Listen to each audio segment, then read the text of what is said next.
They ain't ready for us. Sober Sister Show. Hello, how are you, Jenny? I am good. What's going on?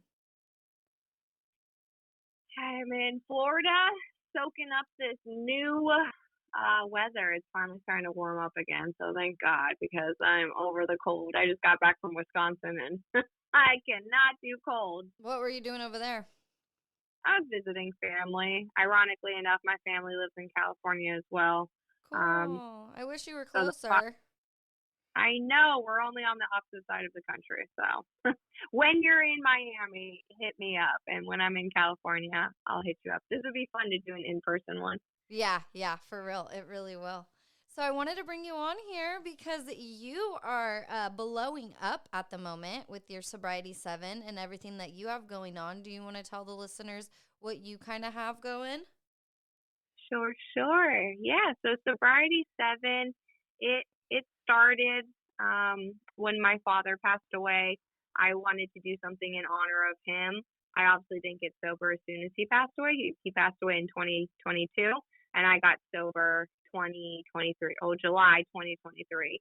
And so Sobriety 7, his birthday is March 7th. So I thought, what better name than Sobriety 7 in honor of him? And then from there, started to post on Instagram just kind of what I was going through, what my life was like with my sobriety journey. I was using it for like a journal purpose Nice. per se.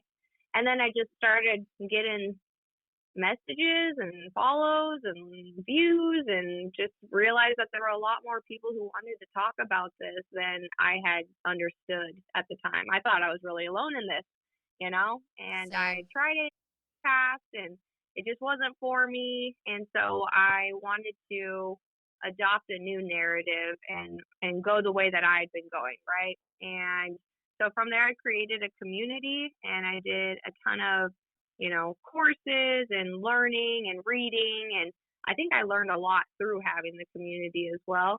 And so right now I have, 90 girls who I oversee and help them with their sobriety, and also help them with different perspectives. It's nice to gain a different perspective from people. So just really helping them like learn to live their lives, unapologetically, and to really truly be themselves. And it's exciting. Yeah, And it there's just so is. many stories, and And it's isn't it great. crazy how many people are out there that want to stop drinking or know they have a problem, with alcohol, and they haven't hit the reality shock of, oh, this is poison. And this is the reason why I'm depressed and I feel like crap, is because I'm drinking something my body's telling me not to.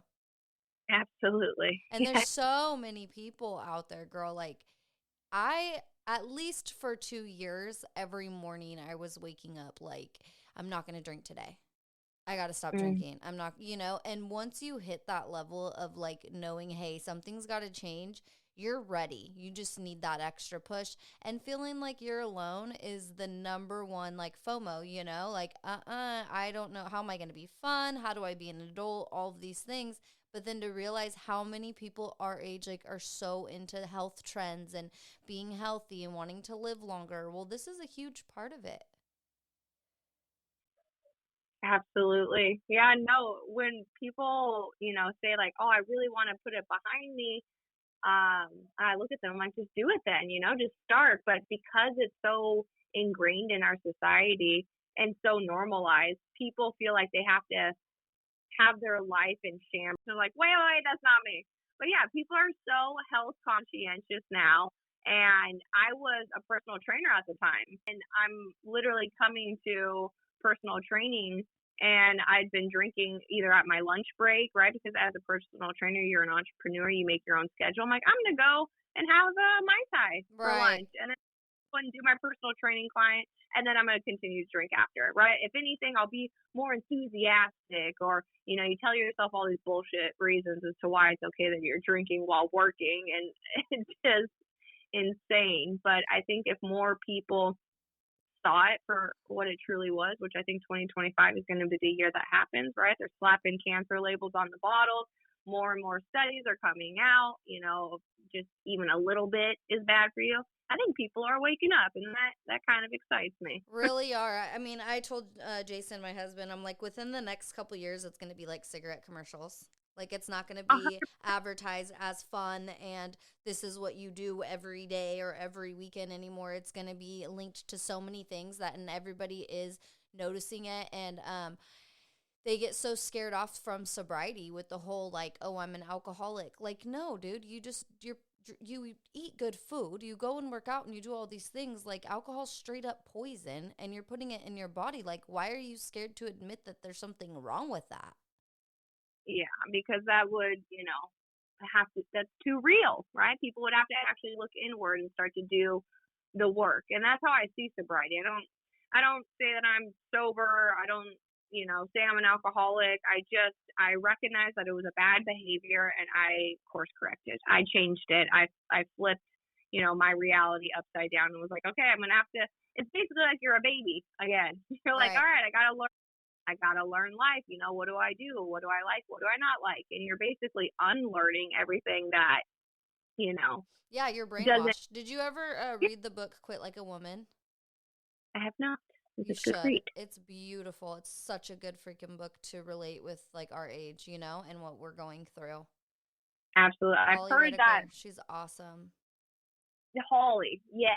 Who was it? Somebody in the community recommended that book. I'm tapped out on book recommendations. I'm like, that became my new addiction after my alcohol addiction. I was like, I was definitely addicted to alcohol, right? I may not parade around and say that I'm alcoholic, but I don't think that you should be one thing till the day that you die. And that's just my belief. I love that. It's just, I had a problem with alcohol, but I worked on myself and I did things that now excite me. So when I say I'm effortlessly sober or not drinking or abstaining from alcohol, I mean it. It really, I look at it like I look at cigarettes. I used to smoke, a pack of Newports a week. I was just chain smoking on those bad boys. But I don't know how long it's been since I've smoked. It's been some time, but I'm not counting the days or the minutes or the seconds or the hours. The only reason I know my alcohol sobriety date is because I have an app that I don't want to get rid of, because I think that it's important to, still look back, but your time doesn't define you, right? You can't get more sober than sober. After, 14 days, like, your body has coursed out all the poison, like, you're sober after that point. Yeah, right? After that, it's all mental. It's all you. That's the real you, dude. Figure it out. You got some issues. It's that game. Yeah, exactly. It's you versus you, right? It's like when you decide to pick that up, it's a choice. And you either, choose to drink or you choose not to drink. And then, of course, their physical dependency does creep in at some point, right? But you can beat it before that. And when most people can, beat this thing, it's in their earlier years. And I think that Gen Z, they're not consuming even a quarter of the amount of alcohol that millennials or Gen X or baby boomers. I think baby boomers was the worst. I think it was like 37 billion. Wow. I have let's see if I could find it. It's crazy because it's just known for that's what you do. We got brainwashed into this reality of, hey, when you watch football, you drink alcohol. When you go to a baby shower, you drink alcohol. When you go down the river, all of these things, and it's just surrounded it by it. And I'm like, they're trying to kill us off by brainwashing us. Exactly. They are trying to kill us. And they're trying to control us. And yeah, 100%. The masses, right? You give them all alcohol. They tried to do a prohibition, but that only lasted 13 years, right? People got fed up of it. They're like, they're still drinking it.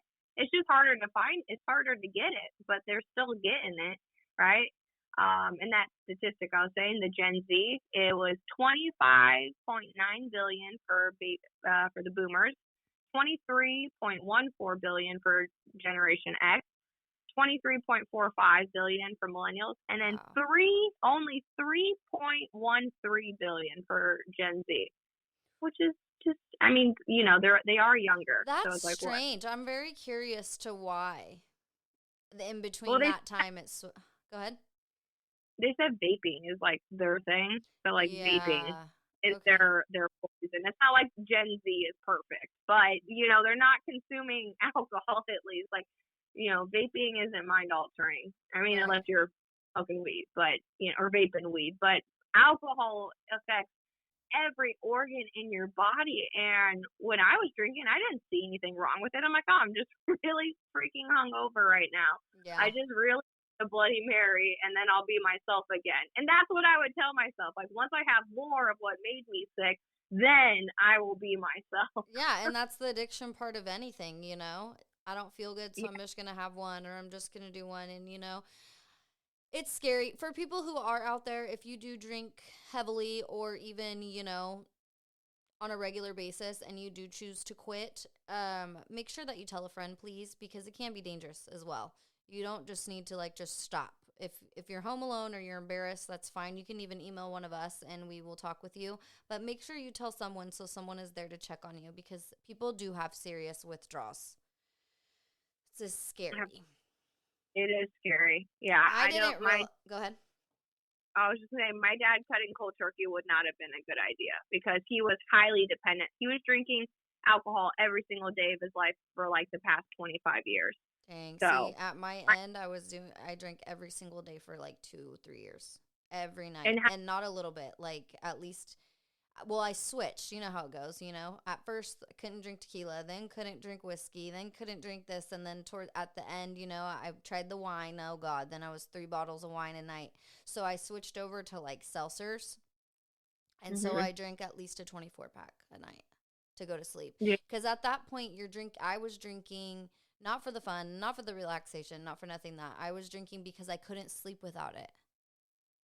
mhm, So I would yeah, you're have to have that much to pass out. I was drinking to pass out, waking up miserable and going through the motions.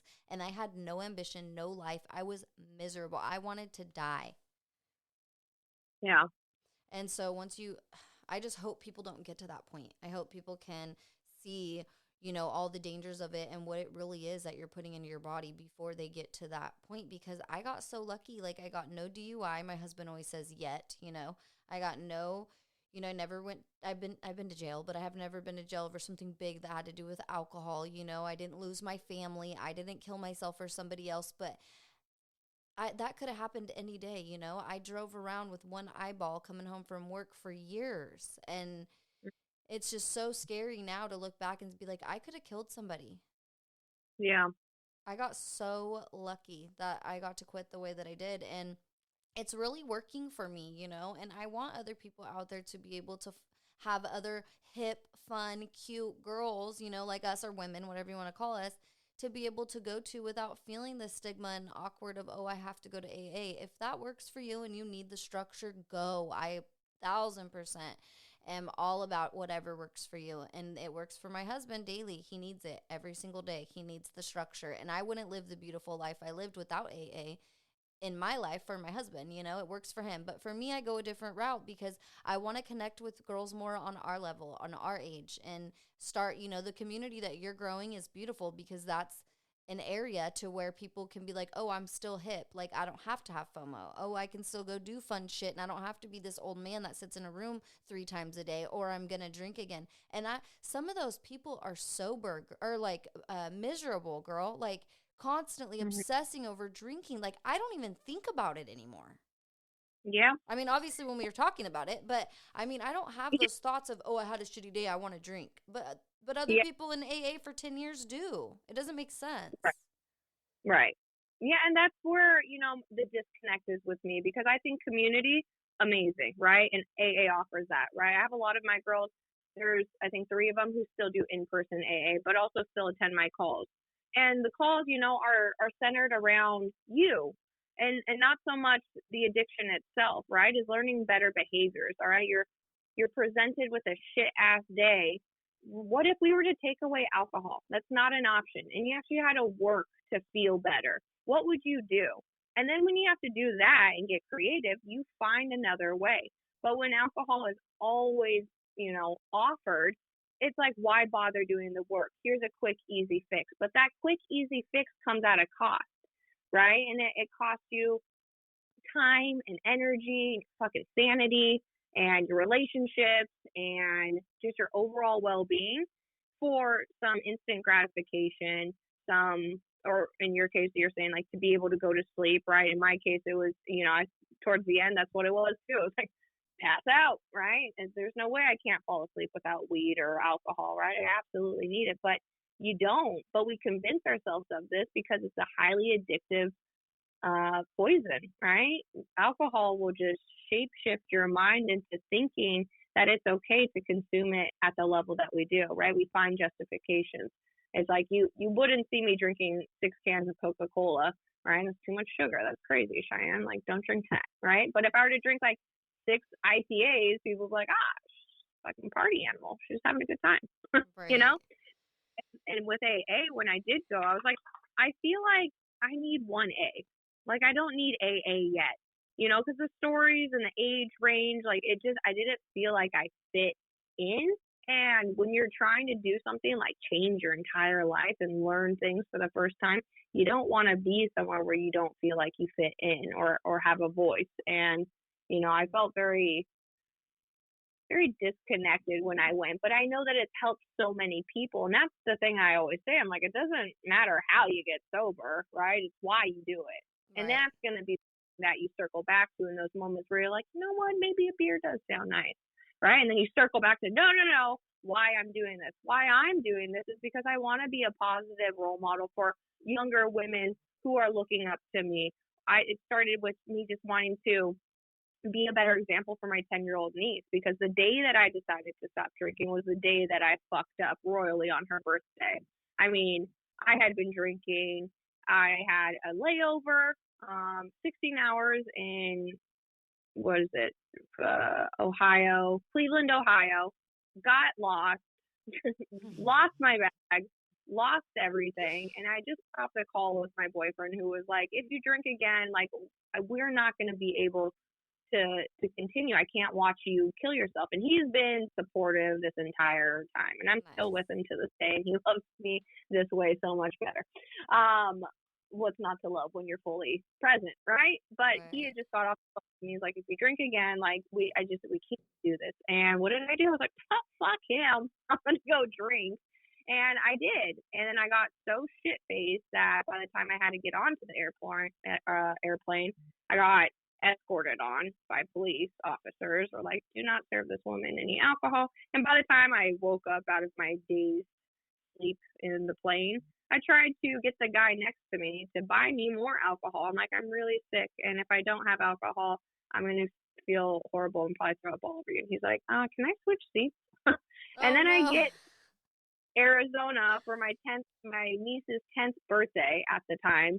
And I went and got a Kylie Jenner 818 tequila bottle, whatever, and I polished it off before her birthday even started. Blacked out, and took her friend's hot Cheetos, just acted a fool, fucking idiot. And then I woke up and she just was so mad at me. She was so disappointed. And I'm like, how could she not be? Honestly, I get it. And Yeah. I saw that sad look in her eyes, that I had that same sad look in my dad's, when I looked at my dad, like, can you just, please stop? And I remember breaking my dad's cigarettes, pouring his alcohol down the sink, and him being so mad, but I just wanted him to stop. So it was in that moment that not only my boyfriend really not wanting me to drink, but also my niece was just so sick of my shit, and I was sick of my shit. And I'm like, I have to be a better role model. Just because I didn't have a good role model doesn't mean she needs to also not have a good role model. I'm like, I need to be a better Right. role model. And now that I have women in the community trying to build that, there are older women than me, and they look to me for advice and for help and for guidance, and that feels really good to take on a completely different role in life, like one that is responsible, and it just feels better. You start to feel better, and you don't think about alcohol as much, right? Or if at all. I really don't think about alcohol. I really don't. Me neither. It's I, the weirdest thing. And I will even go to a bar and watch, like, I used to be a bartender for many years, and I'm intrigued. I love watching them make drinks, you know? And then my yeah, husband will be like, does that trigger you? And I was like, I don't have triggers because I chose to quit because I wanted to. No one is giving me a list of things. Like, you have to do this right, all these right, or you're not going to be sober. Like, no, I'm doing it on my own because I want to. Like, once you truly don't want to drink, you won't. good You just shit. have to make that fucking choice. You know what I mean? And really want it. If not, then Yeah. keep doing what you're doing until you're ready. Exactly. Because And there's, that's the thing. You can't be teetering, half in, half out. You got to be like, you almost have to just kind of like surrender, or, just relinquish your whatever relationship you thought you would have with alcohol, right? But I looked at it as like a breakup. I'm like, I'm no longer dating Jim, Jack, or Jose. Like, we are done. yeah. I can't do it anymore. It's just it is a choice. And I know a lot of people will probably come for me. I don't know what kind of That's okay. viewers you have. A lot of people hate when they hear that, and people don't want to hear that. But you do have a choice, at least in the beginning, And that's right? why we have our own thing that we're doing here. We can say what we want because there's going to be other people out there that feel the same way. And they need an Yeah, outlet too without feeling judged. exactly. And that's the thing, when you're courageous enough to speak up, and you feel, it gives other people to speak up and feel the way that they feel. And not everybody, you're not going to be everybody's cup of tea. Not everybody's going to agree with you. And that's okay. Again, it's not, how you get sober or abstain from alcohol. It's why you do. And again, I don't even like to slap a sober label over myself. I always think of it just like I'm a person that doesn't drink. Just Right. like I'm a person that smokes cigarettes. I don't take Molly. I don't do ecstasy. I don't do coke. I'm just not that girl. I'm the girl who takes care of herself, who loves herself, who shows up for herself, and is a good partner and somebody who is excited for life again. And I don't think that I was for a really long time. I think that that's the really sad part about addiction is people lose their true excitement about life because they get so consumed by whatever addiction it is they have. And it doesn't have to just be alcohol or any other drug, even though alcohol is a drug, right? It could be as simple as texting or being on your phone or gambling your house away or sex or porn or food or whatever, gossip, negativity, whatever your addiction is, whatever, you could even be addicted to a behavior, Yeah. whatever that is for you, it's going to consume you. But when it consumes you, it takes away your ability to truly just, you know, love feeling balanced. I remember when I first started feeling bored, I was like, oh my gosh, I'm so bored. I I'm have so so bored. much time. Yeah, it's too much time. But that boredom is actually peace, right? you you have now found peace, but you label it as boredom because you don't have the chaos that you had, 5, 10 years ago when you were standing on top of bars acting a damn fool. It's like we can't compare the two. It's like you are evolving and you are growing, and that's exciting. And Good. so, And you don't even realize you're like a 12-year-old little kid again with, you can do anything you want in the world. I'm going to go back to school. I'm going to do this. I'm going to do that. You have all this time and all these goals just come out of nowhere. hell yeah, I bought a freaking trampoline the other day I because I seen was like, that. That was cute. Be careful. I would be peeing everywhere. oh my god, I'm not the one who pees when she jumps. Ah, I love it. When I go to those jump houses is when it's like full effect. The ones where the entire floor, the entire room is trampolines. Take Yeah. the kids. I can't go to those. I pee my pants. No, I I pee can't for either. My son I pee ruined at me. TV. But hey, to get deep real quick, you know Yeah. how you were saying like, oh, like the look in your niece's eyes and stuff? Like definitely I had that like with my oldest son.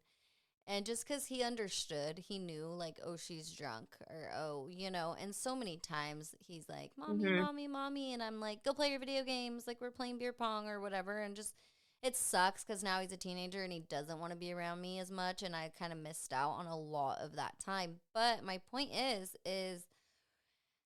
we did that to them, without even like realizing it. But when we were kids, like we seen things like that growing up and told ourselves we'll never be like that.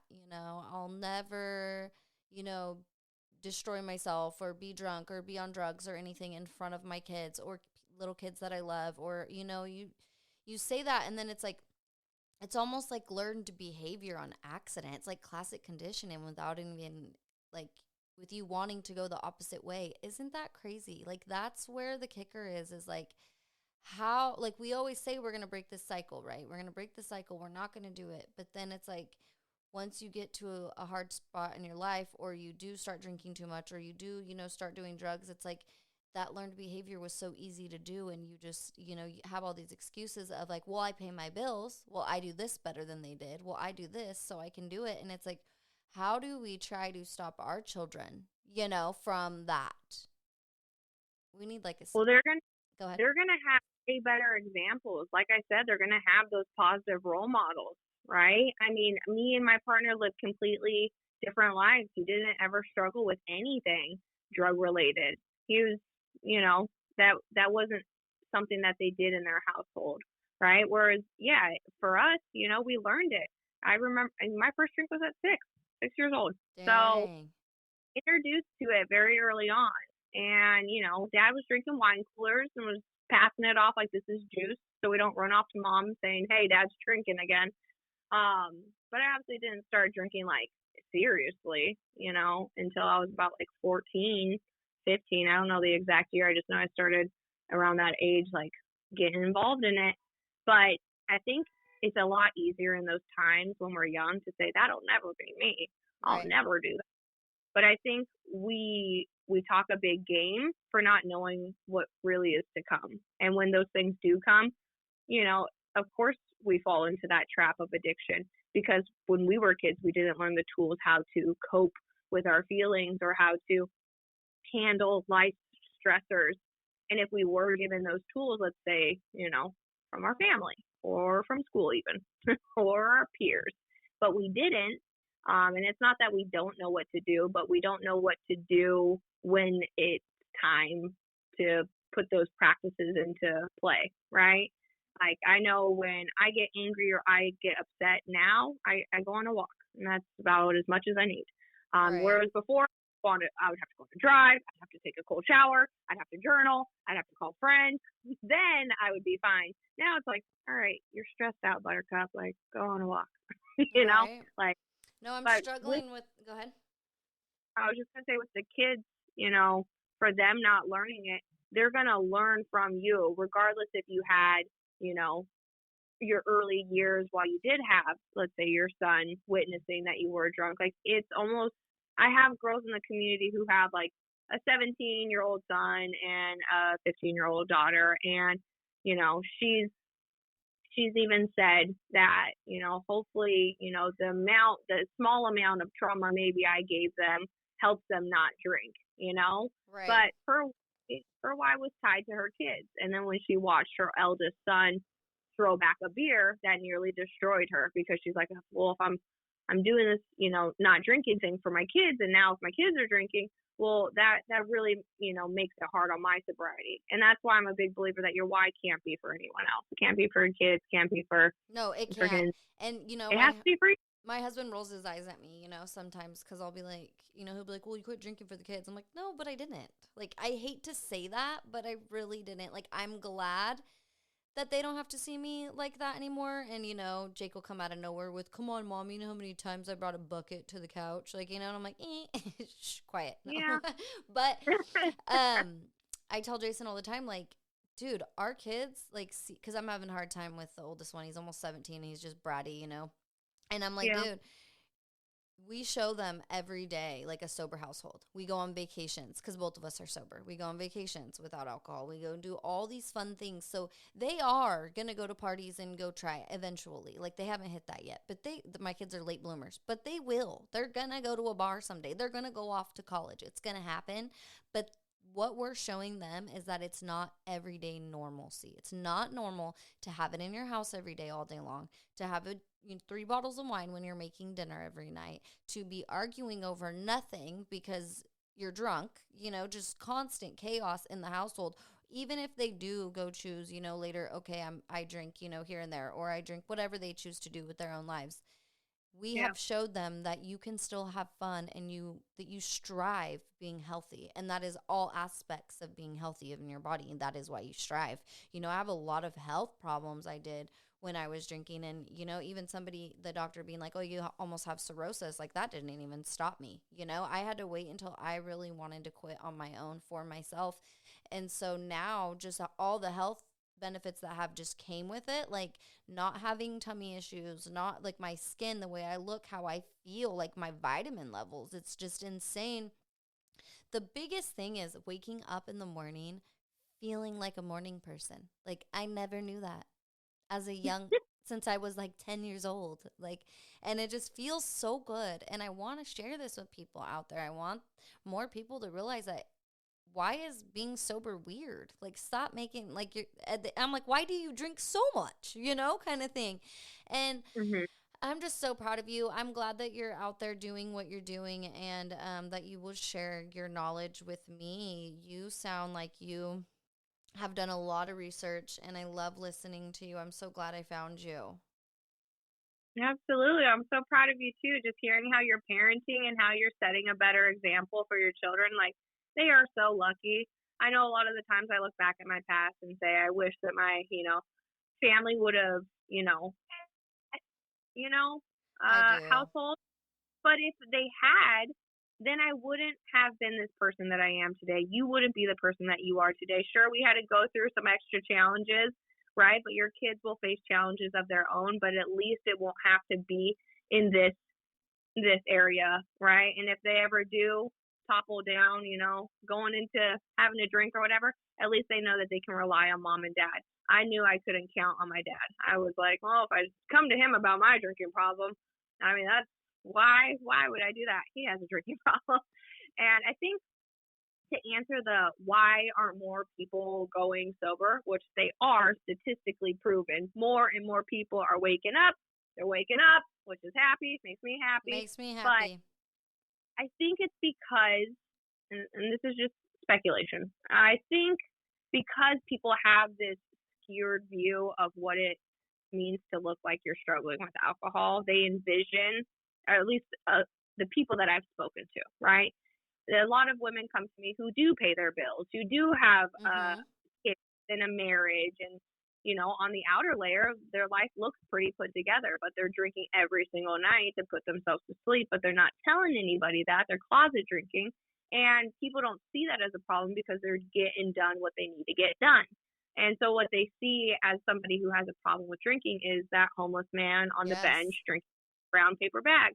But there Yes. are so many different shapes and sizes to having a drinking problem, right? You got your typical closet drinker who just hides it from the world. That was me. You got your binge drinker. You got your daily drinker. You got your only on occasions drinker, right? The weekend warriors. There's so many versions of it. But when it becomes a problem is when you are constantly just thinking of it on every outing, you're bringing it home. You used to drink socially because it creeps in and it takes over your life. It starts off as what feels like a friend, right? It makes you feel good when you're sad, and it's makes you more confident temporarily, but eventually your body stops metabolizing it and you start to black out or brown out or whatever, and then you start to feel worse and worse. You put on weight. You're getting into more arguments, more fights. There's a bucket by your bedside. There's just bruises that are unexplainable, stitches, even broken bones, DUIs, jail time, and it gets pretty ugly pretty fast. Real Because I would fast. say my drinking really kicked up from 2019 to 2022, and I was like, holy shit, I'm full blown drunk. Like, Yep, I have so serious problem and I need to stop. But I couldn't stop. I couldn't because I kept telling myself that I couldn't. And yeah, this is why I'm a believer that the words that we speak are so important. they're so They powerful. they will make or break you, right? If you say I can't, well then trust me, you won't. But if you say I can and you keep saying it, even if maybe you don't believe it entirely, you are adopting that future version of yourself now, right? It's called the future now method, right? Who do you want to be? And then do the behavior of that person every single day. And it's like, ask yourself, was this future version of me that I respect and admire have a drink because she got a parking ticket? No, she wouldn't. She would go and pay that goddamn ticket Yep. and not have a, you know? Yeah, and it's, manifesting is a huge thing. And I never even thought I would have the goals that I have today. And I try to tell Right. everybody, I have a lot of people reaching out, as well. Like, I want to get sober. How'd you do it? And I just give them what worked for me and, reach out to more different people because there's so many different views on how to do it, but you'll do it your own way when you want to. And if you want to, then just do it. I always tell them and say out loud, like, You are who your friends are. Like, look at your friend. Like, I sound like my mom, huh? No, but look at your friends. Show me who your friends are, and I'll show you your future. You're allowed to Right? sit at a table you can't afford to eat at. You're allowed to. Go and sit Yeah. down, and you can have a glass of water. And doing that opens your mind up to so many more.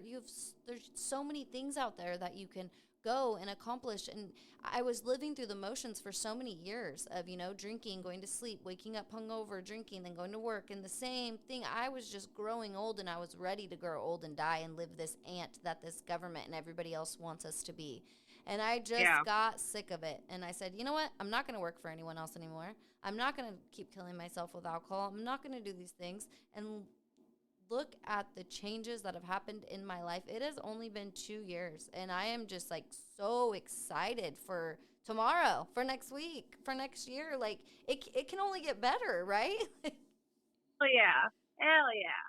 Absolutely. You're just scratching the surface. And that's how I see it. I'm like, I'm just scratching the surface. Like, where am I going to be at in 5 years? And before I couldn't even see past the weekend. I was like, what's happening on Friday? And that's the thing. People value themselves at such a low range, right? And they think that their only purpose in this life is to go work, collect a check, and then on weekends drink, themselves to death, right? It's like I see drinking as a slow suicide, not even suicide in the sense of life or death, but suicide for your dreams, your goals, your Yes. aspirations you want to do in life. Like those just get pushed further back into the closet in a box that you never open up, and then 10 years later you open that box and like, oh man, I should have done that. But Right. I didn't. Why? Because alcohol, creates all of those things that you feel you need, right? It's like, oh, it creates safety. Like I don't need to leave my house. It creates, entertainment, temporarily until it really hurts you and hurts your life. So when you do put alcohol aside, right, and you step away from that, only thing that happens is possibilities. And you said something about manifestation, but with actions behind it, right? I remember being on the couch, being a drunk loser, manifesting being a millionaire, and I'm sitting there eating Chick-fil-A, watching Vanderpump Rules, watching Lala Kent get sober, and I'm like, I'm going to be a millionaire, I'm going to be sober, and I'm just like, you're not doing anything. And I would sit there and try to manifest. Manifestation does not work unless you have actions to back it. You gotta put in the work and the reps, right? It's like sobriety is like all about the reps that you put in. There are going to be good days and they're going to be great, and there are going to be bad days, but those are going to be necessary, I do know the bad days are not. I'm telling you, my bad days right now, being sober, is nowhere close to my good days being hammered and miserable. You get to the point where you hate, like, I hated myself, and I know there's a lot of people out there feeling like that, and you feel stuck and you feel lonely and you just don't see the light and you don't see the way out. And it's one simple change is like, don't drink poison, and your entire life is just. And I know that you have some really good education behind you. So can you share with the listeners, when you drink alcohol, what is it? What does it really do to you and your body and your insides? Well, it absolutely corrodes your insides, right? So it affects, unlike other drugs that it doesn't affect every organ, alcohol affects every organ, including your skin. And this is why people's skin break out, right? You gain weight, so much inflammation happens, right? But what happens is to what draws us into it in the first place is our dopamine, right? Mm-hmm. That part in our brain, like, woohoo, Yeah. And there is a book, Dopamine Nation, by Anna Lembricki. I can't ever say her last name.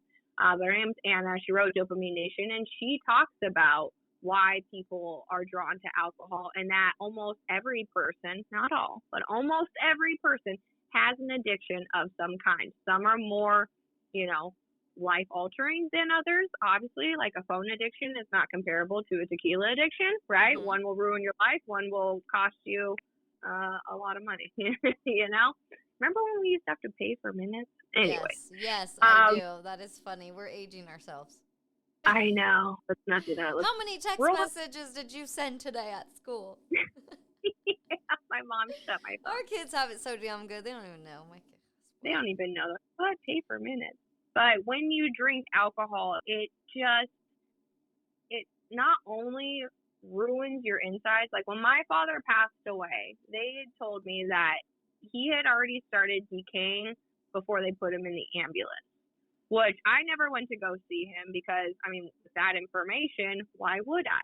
Right? I'm like, I don't want to see a decaying man. And it was because the inside of his body was already dead before the outside of his body was. And it was very sad to hear. And he had fell in front of a door and they had to like push through the door. He's very overweight. They couldn't get in.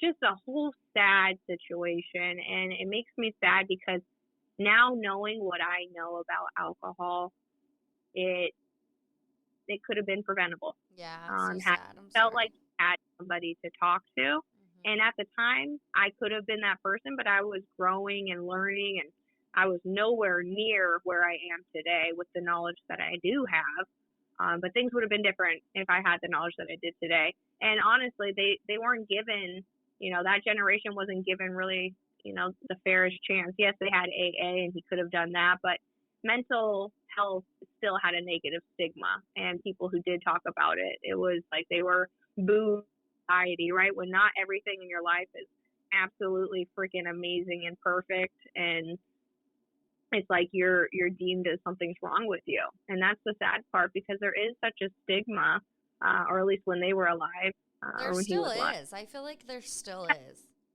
I would say there still is, right? That's why we have Instagram as a highlight reel, right? Right. And Life it's is just so sad scary. because so many people who do slide into my DM, right, and message me, their Instagrams look so happy, and I'm like, I wish this were true, but what it is that they're telling me says otherwise. And it's not Right. that those pictures they weren't happy, maybe they were, but it's all happiness. And I'm like, you know what, on my Instagram, I'm gonna keep it real. I'm gonna post them crying. I'm gonna post them on me. And I love I'm gonna that you post. do that. It reeled me in. So you're doing a good job. And it's an easy job because you're just like, just point and film. Like That's it. real ass shit too. Just keep it real. And sometimes you're saying things that are real and people don't necessarily want to hear, but they need to hear it. And that's where I come in. I'm like, that's why when you and I started talking, like, I wanted it to be like all just the truth and put it all out. I'm like, yes, sign me up. Let's do this. Let's talk about it. And that's so awesome that you have a podcast and you're getting the word out, and you are a mom and you are a wife, and you're showing other moms, wives that, can do this too. And that is just so empowering. And I'm just so happy that you are doing that, because not everybody is speaking up about this. I don't know if you ever got to the point where you're like, oh my gosh, all I ever talk about is sobriety and not drinking, and feel like that's challenging, because there are other layers to yourself outside of sobriety. Right. That's been, I think, one of my biggest challenges with this page is like, I don't want to, only talk about sobriety, but then I remember my why. Why are you doing this? To inspire and encourage. Just because I'm further away from my day one doesn't mean that there's other people who aren't just embarking on their day one and are going to need to hear what it is I have to say. And it's going to really help. And at the end of the day, this is why we're doing it, right? Is to help people out of this cycle. Especially the people too that are stuck, like you just said, in the cycle, in the vicious cycle of over and over and over, knowing, okay, this isn't good for me, I don't want to drink. And when you go straight to it, you're like, oh, I had a good day, I just want a beverage, or oh, I'm having a bad day, I need to compress, right? And it's this crazy vicious cycle of like, okay, I'm gonna drink one beer because I'm gonna relax tonight, but one beer always turns into three, and then once you get to your third beverage, your whole personality and attitude is, hey, let's go have some fun. It gives you energy at that point. It does not relax you. It's so crazy how everything is ass backwards, because then you're having a bunch of fun and want to go out, and mad if your boyfriend doesn't want to go out with you, and you just want to keep the party rolling. And then after you're 6, 7 in deep, when you come back home, it's like it intensifies whatever feeling you were feeling no matter what. So if you were tired, you're 10 times more tired. If you were sad, now you're crying your ass out in the bathtub like your cute little video I love. But or if you're happier, 10 times happier taking your clothes off. Like, but then you wake up in the morning and all that anxiety and depression hits you that you've never even had. Like, people are like, oh, I'm depressed, that's why I drink, or oh, I have anxiety. No, that booze is giving you depression and anxiety. Quit for 1 month for me, please, and see how you feel, because I'm telling you, it is triggering it by giving you all that dopamine and then taking it away so fast all at once. And you thinking that's all you can do to get yourself to feel that way. Go out, like you said, go on a walk, go do something with your spouse, go find a friend. Doing other things to feel happy will stop you from feeling so numb, if that makes sense. Absolutely. I couldn't agree more. Yeah, and people are very selective on what feelings they feel. And I was too. I only wanted, excitement and joy and like just all the good ones. But we get selective. We're like, oh, no, sadness. No, we're not feeling her. Anger. No, can't do that. Or honestly, we don't mind feeling anger, right? But it's sadness that most people are running away from. Don't want to feel sad. Don't want to feel uncomfortable. A highly fearful world we're living in. And so many people are imprisoned by their fear, which fear is just, false evidence that appears real is how I look at it. It's like you think that you're fearful of something, and then you push past that fear and you recognize, oh, I wasn't even fearful of that to begin with. But you don't sit there and acknowledge that you passed that fear, right? Unless it's something big enough out of a plane. You're like, oh, whew, I didn't. The parachute did open. I want to do that.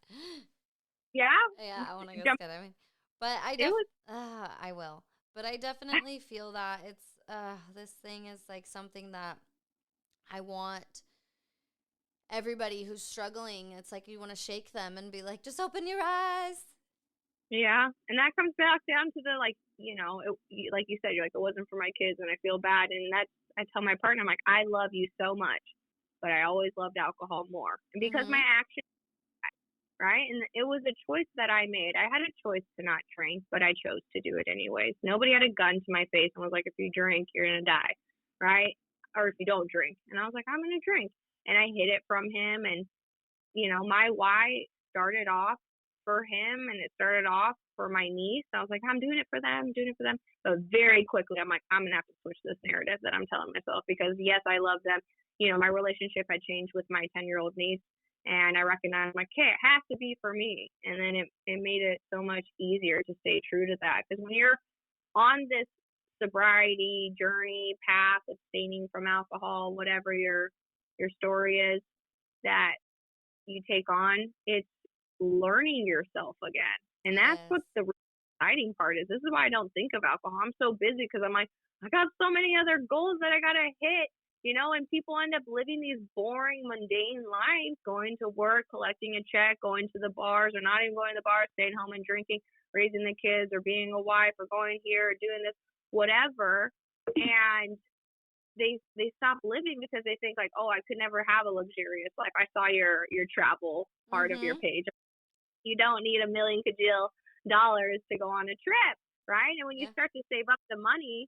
And that's usually always what I ask people who I hop on calls with. I'm like, how much money do you spend a week on alcohol? And you'll hear 50, 100. One girl told me 600, right? But there was like Coke involved in that one. So I'm like, yeah, I get that. But you spend all this money. It's like, imagine, right? You were to not spend that money, you would be able to spend it on something. Like, I'm going to Italy and I'm going to Turkey this year. Yay! And those wouldn't have happened had I been drinking, because spending all of that money. And that's the thing. When I used to go on trips when I was drinking, I would spend all of this money at the airport before we even got to the trip, buying alcohol at the airport. And then by the time I get to the, whatever destination, right? Cancun, Cabo, Tulum, it's always Mexico. I would be like, I need to go take a nap, which really meant like I drank too much. I need to pass out. When I wake up, we'll start partying again.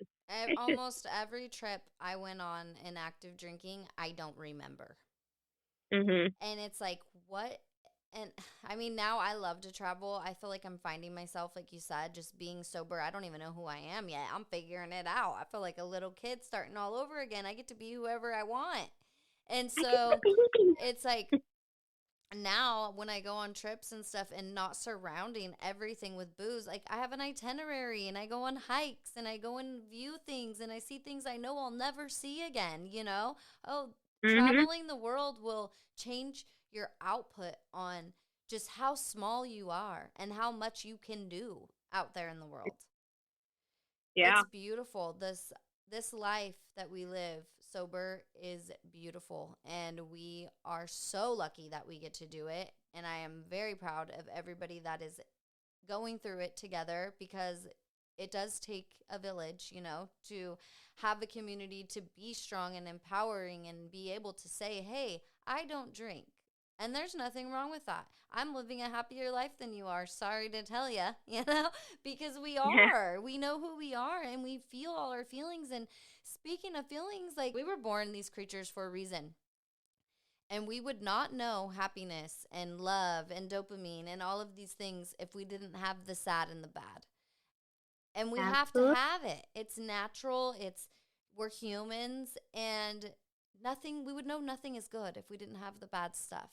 And so learning Beautiful. how to get through them, or what works for you, to get you through a bad time or a hard time, learning your skills of, hey, I'm not going to go self-sabotage today and embarrass myself in front of everyone because I'm pissed off.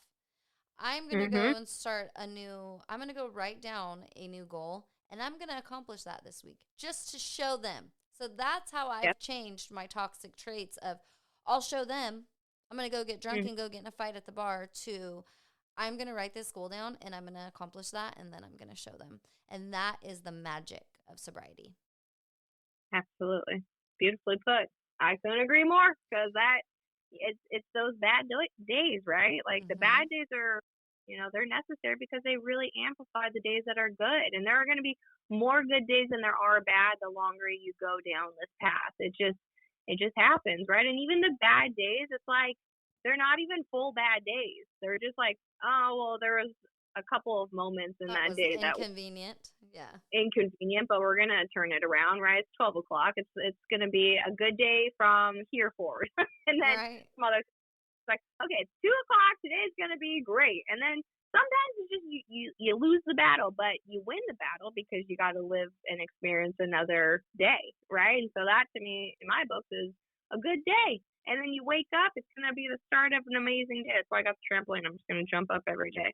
But what you said about the pain and pleasure response is so on point, because the more pain that you've experienced, the more pleasure you will experience. Because that she talks about that in Dopamine Nation, but I was gonna not reference Dopamine Nation. I was gonna bring up Man's Search for Meaning, which is a book by Viktor Frankl, and he was in Auschwitz during the Holocaust, and he wrote Man's Search for Meaning in 9 days. Pretty spectacular stuff. But he lived in probably the most messed up, evil, hell on earth you could think of during the Holocaust. But somehow he came out of that helping people, writing books, being a public speaker, working with Sigmund Freud, going deeper on psychology, and continuing his knowledge. I think he passed away at 97. Don't quote me on that, because I just know he lived to be a little old man. But he had experienced literal hell on earth, the worst of the worst. And he wrote that book not to say, oh, I've been through more pain than you have, but to show you how much that humans can truly endure. And we tell ourselves, I can't take much more. And when we tell ourselves that, our body responds like, yeah, you can't. Go have a drink. But Mhm. when you say, yes, I can handle it. I can do it. I can take a little bit more. Humans are resilient. And so what Viktor Frankl talked about was how we take that pain and we turn it into power, and we become powerful, right? But when you let that pain basically break you, right? And that's what's going to take your life. We die psychologically before we die physically, is what Right. he talks about. I It's love like that. when you give up hope, when you give up your ability to have faith in yourself and trust in yourself, that, yeah, sure, you might have had 6 day ones, right? This is why I'm not big into counting. It is a practice. And when you are practicing something, there are going to be days that, all right, I didn't do that great at practice today, but I'm going to continue practicing it. And when you don't let shame and guilt and regret overshadow your ability to grow and to learn and to evolve, then you'll be able to learn the lesson from it. Like, okay, I did drink yesterday. What can I learn from it? I'm not shameful, right? Shame loves secrecy. I'm actually going to talk about it. I'm going to say, hey, I had a drink. We're big in this in the community. If it happens, right, you had a drink, we're not going to burn you at the stake. What happened? Where were you? What were you avoiding? What could you have done differently, right? And you'll hear a lot of people isolate. They don't want to be a burden. But what do you think happens when you come to somebody like, I did have a drink, right? Rather than, I should have called you, but now I'm going to be a burden of, yes, I did drink. But no one's ever a burden. I think talking about it is what gives you that freedom to challenge yourself. It's your choice too. Yeah. Next time I'm not going to do it. Next time I'm going to do this instead, right? When the world tells me to go left, I'm going to go right. And everybody who has overcome this, like we have, has had those practices of, hey, I mean, I went to AA 3 or 4 times before I ever was like, okay, I'm going to quit. And the day that I did. And I knew I was going to do it. And I knew I was ready. And I told myself, you're not going to fail at this.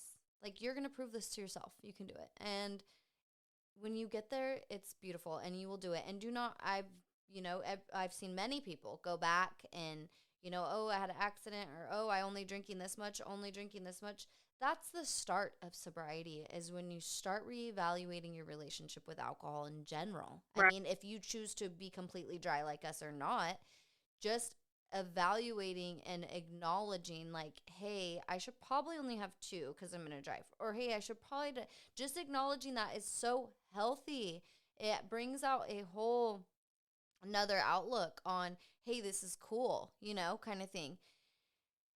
Yeah, it's cool to go to bed on time. It's cool to not poison your body. It's cool to go to the gym to take care of yourself. It's cool to be present with your family. It's cool to respect yourself. Like, this is the new cool. It's 2025. This is cool. And I'm so pumped for the people who are doing this, because you're right. There has been too much drinking going on for too long, right? I mean, alcohol has been around for centuries, right? But we have so much technology. We have so much media. We have so many articles debunking that alcohol serves you in any way, shape, or form. So if you know it is as bad, if not worse, than smoking a cigarette, why do it, right? Because it's normal. If it was normal to murder people, would you voluntarily go murder someone? Probably not. There's probably a moral compass that's going to start going off at some point in that, right? And Hunger Games takes real life. They just, I don't know. It needs to be more out there, and this is the way to do it. We're killing it, girl. This is how we are going to get it more out there. This is how we are going to grow this, just the new dating apps that are for sober people, the new, like, meetups, retreats. Like, we need to keep this going and make it bigger and bigger. Let's do a big retreat whenever you can and whenever I can. Let's start planning something big and bring our favorite girls with us and think of other ways that we can get this out to more people. Hell yes. I was literally just talking to one of my one-on-ones last night about making a sober trip. Because I tried a sober retreat, but then I was like, that is a lot of work. My God, I don't know what to do. Well, you'll have a partner. I gotcha. Cool. Let's do it. We could go to Mexico. We could go to Miami. That's for me. But yeah, no, having everybody get together. I mean, that's, showing they're opening sober bars now, right? Yeah. Like, no alcoholics in their drinks, and it's actually crafted, and they're not just handing you fucking juice and they're like, here's your mocktail. Yeah, enjoy your fun. It's fun. It still lets us be a 5-year-old woman and go out and feel fun and have a reason to get dressed up. Like, I am loving it. Like, we go out all the time. We go to the casino. We just went for New Year's. Like, I love to get up and get dressed and get cute. You don't have to do that just to drink booze. Like, you can still live. I get dressed up to go to the gym, and I see that you have are on point. You always got your lashes on. It's like, it feels good to get fun and pretty and cute, and be out on your husband's arm and be like, we're out on the town and we're actually going to remember this. Your life does not stop when you stop drinking alcohol. It begins. And It is a I'm a whole, fully, it's like we're reborn, girl. yeah, because you're forcing yourself to do the things you actually like to do. You're forcing yourself to create boundaries with people who might have overstepped for 5, 10, 15, 20 years. Like, I remember setting my first boundary, and it was with my mom. And I was like, listen, it was so hard for me because I'm like, I don't want to be labeled a bitch. But that's the thing. Why is setting boundaries make you a bitch? It's like showing up for yourself and setting a perimeter that makes you feel safe and comfortable in your own environment. There's nothing wrong with that. You have to set boundaries so that way people aren't stepping on your toes and you're actually living the life that you want to live and you're learning things that you want to do and your goals, and you're thinking about the future for the first time ever. I remember I never used to make a vision board. My first vision board I made was in 2024 because I was like, okay, let's do vision boards, guys. Like, this will be really fun. And they all love. Yeah. Yeah, well, no one's going to protect you, your heart, your body, everything besides you. Like, yes, we have partners that love us and try to protect us, but no one can fully protect you besides yourself. Yeah. And so setting those boundaries is definitely the biggest, healthiest thing that you can do. And, in the beginning of sobriety, changing, making change is very hard. It's the hardest, but you got to change toxic. Like, if it's a toxic person, they got to go. If it's a toxic habit, it's got to go. And you just got to start all over from scratch, and you can live the beautiful life that we're living today. Hell yeah. What you don't change, you choose. So just go through life remembering that. Like, oh, okay, well, if I hate it so much, why don't I change it? Yeah. And I believe that you do have to hate something in your life enough to change it. There's a saying that says, what you hate, whatever you don't hate, you will tolerate. So if you don't hate it bad enough, you'll just tolerate it day in and day out. And you'll do the same things, even though part of you is like, I don't love it, but I'm not willing to change it because I don't think that I'm capable. But that's the thing. You are capable. You just have to start to believe that you are. You have all these, limiting beliefs set on you, and it's hard to push past those. But when you do push past those limiting beliefs, that's when life really starts to begin, right? Hi. When you were talking about the people who go back and revisit AA many years later after their attempts of moderation or whatever, right? They find themselves back, constantly day in and day out thinking of alcohol. Why don't we think of alcohol, right? Because we're not constantly thinking about alcohol, and as if it's something that we're missing. And I feel like the people who struggle to remain alcohol free, sober, are the ones who are just focusing on not drinking. And you can't just focus on not drinking. You have to be like, all right, I'm not drinking. I chose that. Now, what am I going to do with the rest of my life? It's like when you go to school for 8 hours a day, whatever, when you graduate, it's not like you don't do anything. You now have a family, or you go to college, or you get a job, or you start a career, or whatever it may be. You replace that time that was once high school, right? And the same thing with alcohol or any addiction. You have to replace it. You have to find other ways to enjoy life. And there are other ways, but in the beginning, it's going to feel slower because your dopamine levels are recalibrating and they're adjusting, and it'll take time, but trust the process and it'll take you to a wonderful place in your life. Places you could never imagine too. I view alcohol, the reason why I think I don't obsess about it too is like, I think of it as a very toxic ex-marriage. Like, Mm-hmm. alcohol took and took and took from me, and it started slowly. It started, it would take your emotions at first, you being sad. It started taking little bits by little bit, but at some point it just stripped away all of my self-worth. I just didn't think I was worth anything else. I would believe horrible things if somebody said it to me about myself. I had no confidence, no love for Mm-hmm. myself. I was miserable. I hated who I was. And after being sober for, a good amount of time, I realized, wow, that was the booze. And I divorced that shit. And I am never going back because of the way I felt, what I was worth and what I would put up with and what I would stay around. Like there's no way in hell I would have went through half of the shit I did if I was sober then. Hell And yeah. so being able to acknowledge like later, when you look back and you really see it, like life in sobriety, life gets better every single day.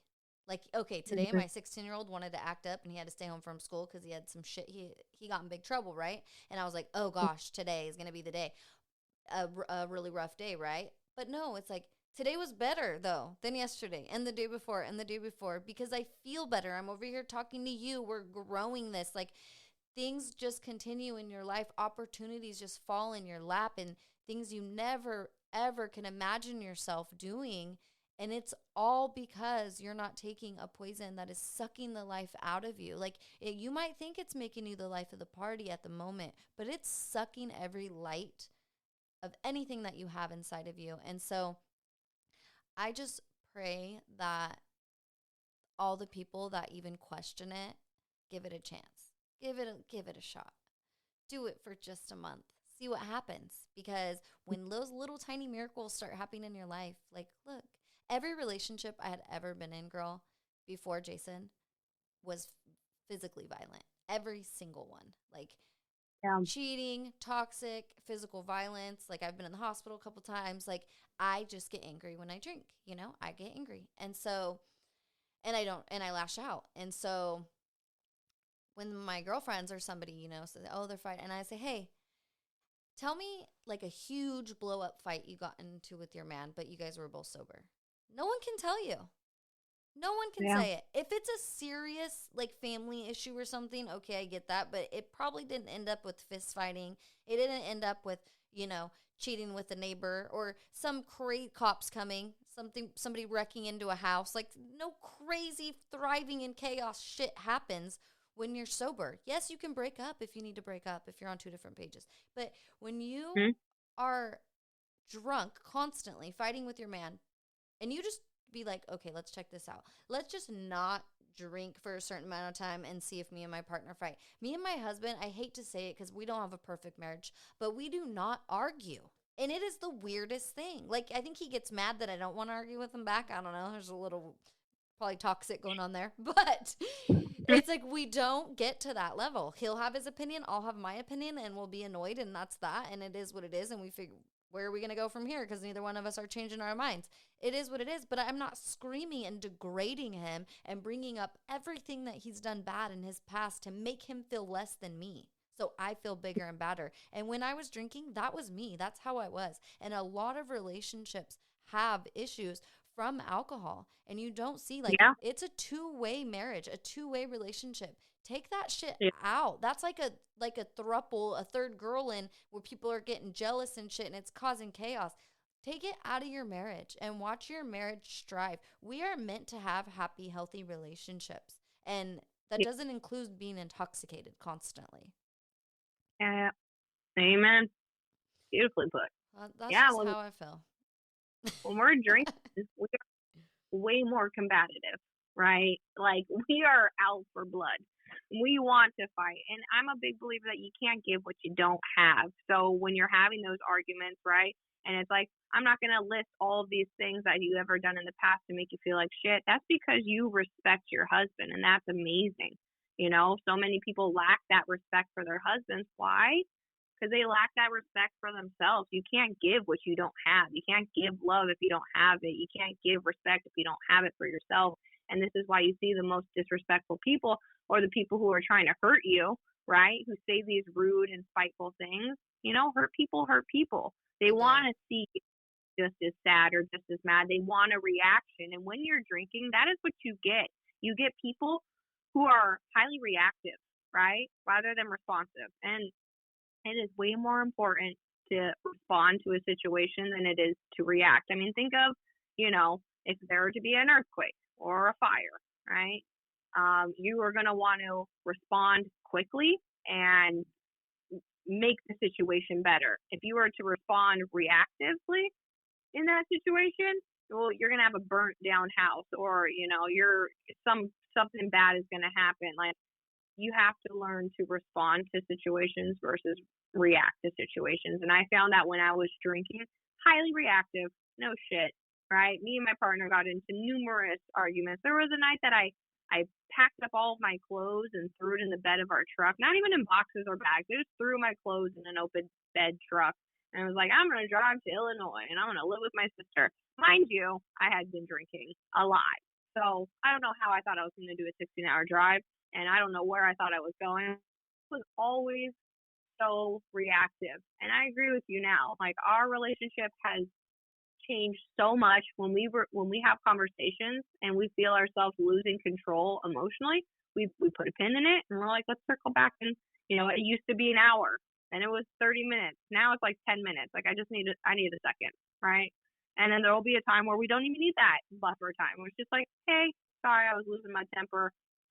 Whatever, fill in the blank. But I think that stepping away from alcohol, you truly gain respect for yourself, so then you're able to give it. I was never able to give my partner respect because I didn't respect myself. And how could I? I was so broken when he met me. I was so broken from the relationships I had been in the past, and they just, one of them did me dirty. I mean, all of them didn't go that great. That's why I'm not with them, obviously. But one of them, I hate to use the word emotional abuse, especially when talking to someone who's been physically abused, but I was No, I get that. Trust me. It was just like, he made me feel lesser and like Yeah. I wasn't, and I started to believe it. And then Mm-hmm. cue in alcohol, because like alcohol made me feel like a bad bitch and I was, fuck him, and I was so spiteful. But then once the alcohol wore off, now I'm emotionally battered and I'm Mm-hmm. also harmed myself. And that's how I look at drinking alcohol, as a form of self-harm. It's going to make you sick. It's going to make you feel bad. That it's not going to do you a solid. And there are more nights that harm you than help you, Yeah, and right? Of it's course, self-sabotaging. it is. You self-sabotage. I was 2 months sober and I was like, let's have a drink. What? Yeah. And we can sit in here and talk about all the positives, like, oh, we have all these goals, we have these things, we get to travel, we get to do all these things.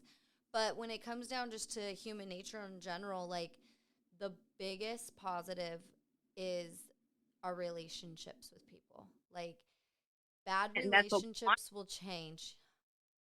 Yeah, we want connection. And Mhm. I'm a big, big, firm believer that the opposite of addiction is not sobriety. The opposite of addiction is connection. And you're right, relationships are so important, and relationships with people that truly matter in our lives. Sometimes we hold on to relationships because we've been friends for 10 years. Well, Yeah, maybe that no. friend for 10 years, you no longer have the same values. You don't have the same interests. You don't have the same wants, desires. I realize that I have less and less and lesser of friends because there's just not as many people in close proximity that I've met, at least yet, who are on the same page as I am. And Yeah. that's okay, And I hate because to it gives say that. I hate to say that because I always say, if they're not benefiting me, like, emotionally or on my page or on my team or then I don't need mm-hmm. them in my life, because literally they're just dragging me down, or they only need me for something, or, you know, but Well, why do you feel bad? I mean, yeah. that's vibrational. It's like you want to be around people who are vibrating at the same frequency. And so when you're hanging around somebody, you want to feel full as well, right? We hang out with each other. I fill into your cup. I know you're going to fill into my cup. Right in there, of course, are going to be days where maybe that friend can't show up 100% like they always do. But people are patterns, and you recognize, well, this person's always venting, this person's always gossiping, this person's always talking shit, this person always needs something from me. Okay, those are a lot of red flags that you and I are not the same person, because I would never do all of those things to you on a consistent basis where you can start to recognize patterns within myself. It's like I always show up the best version of myself. This is why I'm very selective to the things that I agree to doing, because when I do show up, I'm going to show up, and I'm going to make sure that I'm there and I'm on time and I'm bringing the best energy that I can. And of course, there are those friends who they know you on a little bit more personal of a level where you can really confide in that person. But really, truly, for me, the only person that I confide in and talk on a deep level with is my partner. Same. My Isn't that one crazy? day to be fun. My best friend. Yeah, he's my best friend. You're my best friend, Blue. I Yeah. love him so much, and we've been through Oh. so much. And I think that that's what makes relationships stronger, is going the hardship and going through the challenges. Of course, not if you're, if they are harming you, like, and you're not going through challenges and they are like beating you or they're emotionally bringing you down, like, that is for you to recognize I do deserve more. But it's easier said than done, especially when you're at such a low vibration of drinking. You just think the worst of yourself, and you're your worst critic, and it's really hard to leave that toxic relationship. But I know it's hard. you can. It's You can. possible. It's hard. Yes. Possible. You just have to make that decision. I recognize I'm like, this guy is not changing, and it is not my responsibility to raise somebody else's child. Fuck Right. this. I know. Like, you are a man child, and I've tried, and that was actually my ex. That was actually the person who I went to jail because of. I did 13 hours. I punched him in the face because when we had broken up, he was still in my apartment. I had a 2-bedroom, and I was like, I'm kind. He's from West Virginia. I don't want to just put him out on his ass. So I let him stay in the second guest room. And I was like, the only thing, just no girls, right? Just no girls. Yeah, respect. And yeah, it's pretty decent, right? That's it. Just don't do that. And I got winds that there was a girl. And I went off to a bar and got belligerent and then came back and, yeah, it happens. punched him in the face. I landed him 5 or 4 stitches, something like that, and I did 13 hours for it. And I also had to do a ton of anger management classes. That was fun too. But you live and you learn, and that would not have happened had I not been drinking. No, you would not sabotage. I'm not gonna go to jail because this lame wants to hook up with some chick. Like, that's self-sabotaging. Stop doing it. Put you first, and everything in your life will just go up from there. And the first thing to do is reevaluate your relationship with alcohol. Put you first. It'll change your life. Yeah, people think that putting themselves first makes them selfish or something, but it's the most selfless thing that you can do. I know you are a mother and you are a wife, and you are a better mother and a better wife when you have showed up for yourself first. And then you pour what it is you have left over, right? Your cup is so full, overflowing. You got so much to pour out, and you actually love more. You love your kids more. You love your husband more. You love your friends more. You love your parents more. You love your whoever, because you have that love to give. You're not loving other people. Like, a lot of the girls who are in the community, struggle with being people pleasers. And that was me for the longest. I only ever wanted to see everybody else happy. But that comes at a cost, because now that everybody's happy, your cup is empty. So pouring from a cup that's empty, you're hoping that people pour into you. And then it comes from a place of dependency, right? Like, I need somebody to fill my cup. It's so empty, right? But when you aren't pouring from a place of dependency and you're like, I actually filled my own cup, I'm good, I showed up for myself, I'm here for myself, I love myself, then what you pour into other people's cup, it's not because you need anything back in return. You're just pouring because you're like, I got extra to give today. Here's a hug, here's a compliment, here's my I love you. Being able to love yourself is a huge positive of just life in general. You see life in a whole different way, knowing that you're taking care of yourself first. Absolutely. So I think awesome. that's beautiful. I am so proud of you. I'm proud of you too. Okay. I know that the journey wasn't all easy and sunshine and rainbows, but you got yourself here and you have yourself your own podcast, and that's just so incredible. Like, you're so awesome. And I looked at a lot of your videos, and just the fact that you love traveling and your kids, and you're so spunky and so fun. Thank you. You are too. Thank you. I love people, regardless of how people get sober. I just want more people to just do it together. Like, let's all put alcohol behind us. Like, alcohol is so 2024, like, get with the new times. Well, like, I'm telling you, alcohol's not cool. So whoever thinks they look so cool with their drink in their hand, it's not. Yeah, and people think that, it's a sign of maturity or sophistication. I'm like, I don't look at none of those people drinking. I was a shit show drinking. Okay, now I look classy. Yeah, now you're just like, I don't really do mocktails. I'll have a mocktail at this one restaurant called Timo's. If you ever come to Miami, I'll take you there. They have this Timo's so delicious. And the guy, I went there for the 1 year anniversary of Sobriety Seven, and I'm like, I'm gonna take myself out to a nice fancy Italian dinner date. And I had to like highly stress to the guy that I'm like, I don't drink. So whatever you're trying to surprise me with, because you wanted to bring me a drink to surprise me, whatever you bring me, just no alcohol. And then he tells me he's 30 years sober, and I'm like, this is the most beautiful dinner experience How ever. cool. And so he brought me Yeah. out this Timo Spritz, and it was so good. It wasn't like a juice where they say it's a mocktail. This is why I'm so against mocktails, because it's always just like a juice or a soda. I'm like, Right, no, right. I'm good.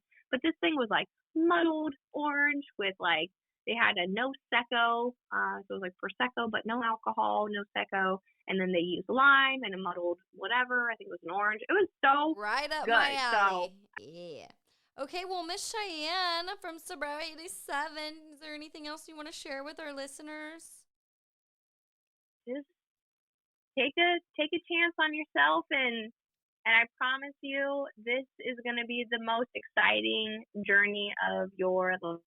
It's just so, and if you ever need any help, these are your listeners, out to Jenny, right? But always here to lend a listening ear as well. And I think keeping this community strong, people can really do this, and holding each other accountable. I'm really excited to see what the future has in store for you, and I'm excited to be one of your listeners now and listen to your podcast, and I'm excited to have been given this opportunity to meet you. Yeah, and I'm excited to be your new friend. I need sober Woohoo! friend. All right, girl. I'm going to come out and visit you real soon. Don't you worry. I love to hop on a plane. I think you know that. Yeah. Yep. Okay, you beautiful girl. Well, thank you so much, and I will talk to you soon. Absolutely. Thank you so much for having me. I appreciate it. Bye, Cheyenne. Bye, Jenny.